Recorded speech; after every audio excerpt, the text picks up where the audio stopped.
समय का सदुपयोग जो करता है उसी व्यक्ति को समय के साथ अच्छे परिणाम मिलते हैं। ऐसा ही हुआ जब सोनू और वानी के एनुअल एग्जाम्स आने वाले थे। अरे अब तक पढ़ रही हो? चलो खाना खाते हैं। बस थोड़ा सा प्रोजेक्ट बचा है, नहीं किया तो टीचर डांटेंगी। और अगले वीक से एग्जाम्स भी तो शुरू हो रहे हैं। वानी बहुत ही मेहनती और समय का सदुपयोग करने वाली बच्ची थी, जबकि उसका भाई सोनू बहुत ही लापरवाह और शैतान बच्चा था। हर काम कल पर टालता था। तुम्हारा प्रोजेक्ट हो गया? अभी से प्रोजेक्ट? वो तो 6th पीरियड में देना है। अभी भी 2 पीरियड बचे हैं। मैं झट से कर लूंगा। अब जल्दी आओ, भूख लगी है और खेलना भी है। अरे सुनो, रुको, नहीं करोगे तो टीचर डांटेंगी। सोनू और वानी के मम्मी पापा हमेशा सोनू को वानी का उदाहरण देकर समझाते थे। देखो सोनू बेटा, अब तुम बड़े हो गए हो। खेल के साथ साथ तुम्हें अपनी पढ़ाई पर भी ध्यान देना चाहिए। हाँ मम्मी, कल से पक्का। सोनू, समय का सदुपयोग करना अपनी बहन से सीखो। देखो, समय से पढ़ती है, समय से खेलती है, आज का काम कल पर कभी नहीं टालती। आप देखना, मैं भी कल से पक्का ऐसा ही करूँगा। अभी जाऊँ खेलने, प्लीज। सोनू की लापरवाही दिन पर दिन बढ़ती ही जा रही थी और आखिरकार एग्जाम्स के दिन भी नजदीक आ ही गए। सोनू वानी की परीक्षा में अब केवल 2 दिन बाकी थे। बच्चों, अगले सोमवार से तो तुम दोनों की परीक्षाएं शुरू हो रही है ना? खूब मन लगाकर पढ़ो और अच्छे से परीक्षा दो। सोनू, मुझे तुम्हारी बहुत चिंता हो रही है बेटा। तुम हमेशा आज का काम कल पर टाल देते हो। पढ़ाई कल पर नहीं टालना। वानी की तरह सभी पाठ समय से पढ़ लेना, ठीक है? अरे पापा, परीक्षा में अभी पूरे 2 दिन बाकी है। मैं झट से पढ़ लूंगा सब कुछ। अभी तो मैं खेलने जा रहा हूँ। जब तक खेलूंगा नहीं, तब तक पढ़ाई भी समझ नहीं आएगी।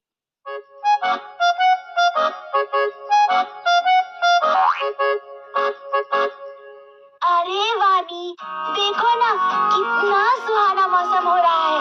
आओ ना, थोड़ी देर खेल लेते हैं। पढ़ाई तो बाद में भी कर सकते हैं, झट से सब हो जाएगा। हाँ, मौसम तो सुहाना है, लेकिन मुझे मेरा पाठ पूरा करना है। कल परीक्षा है। इस मौसम में तो खेलने का मजा ही कुछ और है। तुम पढ़ती रहो, मैं तो चला खेलने। कुछ देर बाद वानी ने देखा कि सुहाना मौसम धीरे धीरे आंधी तूफान का रूप ले रहा है और काले बादल उमड़ रहे हैं, मानो बारिश कभी भी हो सकती है। बारिश का मौसम देख वानी को चिंता होने लगी कि अगर बारिश आ गई तो उसका पाठ कैसे पूरा होगा, क्योंकि बारिशों में अक्सर घर की बिजली कट जाती है। उसने सोनू को आवाज दी। सोनू, सोनू सुनो, मौसम देख के लगता है बारिश होने वाली है। शायद रात को बिजली भी कट जाए। खेलना छोड़ो और आकर अपना पाठ पूरा कर लो, वरना कल परीक्षा में क्या लिखोगे? चिंता मत करो वानी, अभी तो दोपहर ही हो रही है। रात को बैठकर मैं फटाफट सब खत्म कर लूंगा। बिजली नहीं जाएगी, बल्कि बारिश के बाद पढ़ने में और मजा आएगा। अच्छा, मैं जाता हूँ, मेरी बैटिंग आ गई। सोनू देर शाम तक खेलता ही रहा, लेकिन उसकी चिंता तब बढ़ी जब अचानक से बारिश शुरू हो गई। सोनू बुरी तरह घबरा गया और घर लौटा, जहां आकर उसने देखा घर पर ही नहीं बल्कि पूरे गांव में बिजली नहीं है। ये देखकर सोनू जोर जोर से रोने लगा। कल परीक्षा में मेरा क्या होगा? मैंने तो एक पाठ भी नहीं पढ़ा और अब तो बिजली भी नहीं है। मैं तो फेल हो जाऊंगा। मैंने कहा था ना, अपना पाठ समय से पढ़ लो। मैंने तुम्हें 1 हफ्ते पहले ही कह दिया था कि समय पर पढ़ाई कर लेना, लेकिन तुम्हें कभी कुछ समझ में नहीं आता। अब रोको। सॉरी पापा, अब मैं क्या करूं?